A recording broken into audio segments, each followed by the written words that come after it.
Oui, aujourd'hui nous avons voulu, dans la même lancée du plan Sandiara émergent que vous connaissez bien, dans la même lancée que la zone industrielle économique spéciale de Sandiara, que vous connaissez également bien, mettre juste un instrument qui est en fait fondamental, c'est-à-dire mettre la cité financière de Sandiara, qui est en réalité une cité financière départementale, qui est une cité financière régionale, j'allais même dire nationale. L'objectif, c'était de mettre les industries à côté des banquiers et mettre les banquiers à côté des industriels. L'objectif, c'est de faire en sorte qu'il y ait un écosystème où le banquier qui a besoin de 1 milliard ou 10 milliards pour construire une usine de lait, une usine d'engrais, une usine de véhicules, puisse tout de suite trouver dans le même site alors une banque et des assurances capables de lever ces fonds immédiatement. Donc c'est ça en fait la particularité. Vous savez que l'un des problèmes, l'un des freins au développement de l'industrie sénégalaise, des PME, de l'artisanat, de la pêche, en réalité c'est le problème du financement.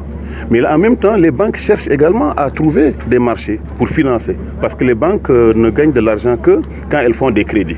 N'oubliez pas que les banques empruntent de l'argent sur le marché international à un certain taux et le reprêtent à un autre taux. Alors évidemment, plus elles vont trouver des entreprises capables d'emprunter et de rembourser, plus leur business va être florissant.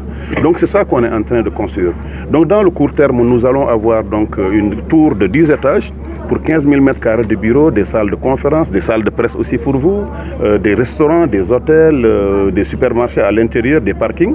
Mais dans la phase 2, qu'on espère dérouler dans les 5 prochaines années, il y aura carrément 2 autres tours de 10 étages également, et qui vont être en fait des sortes de trade centers, mais qui vont permettre maintenant d'accueillir des sièges de sociétés au niveau mondial, des sociétés informatiques, bancaires, des multinationales, qui vont essayer également d'assurer ce qu'on appelle des fonds de pension pour financer l'économie, pas seulement de Sandiara, mais du port de Ndayane, de Mbour, de Econ City, des agropoles, ainsi de suite.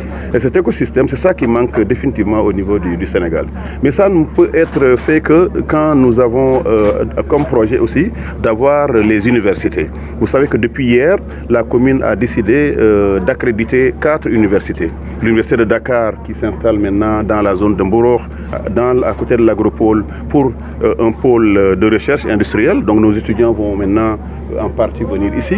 L'université, l'école de douane, l'école nationale de douane également s'installe à Sandiara, vous le savez. C'est carrément un village sur une vingtaine d'hectares, 14 milliards d'investissements.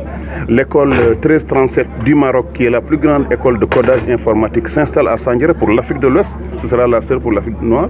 Et maintenant, l'université Supdeco, qui est l'une des meilleures universités privées du Sénégal aussi, c'est déjà s'installer à Sandiara. Son campus social et académique sera à Sandiara sur une vingtaine d'hectares. Donc voilà un peu ce tournant que nous avons lancé ce matin-là. Et nous souhaitons que dans les 3 prochains mois, que la société qui va être créée entre les banques et la commune de Sandiara, qui sera actionnaire dans le projet, puisse se développer, puisse être créée et puisse maintenant voir ses tours s'ériger pour changer un peu le village de la commune, le village, j'allais dire, du département de Mbour.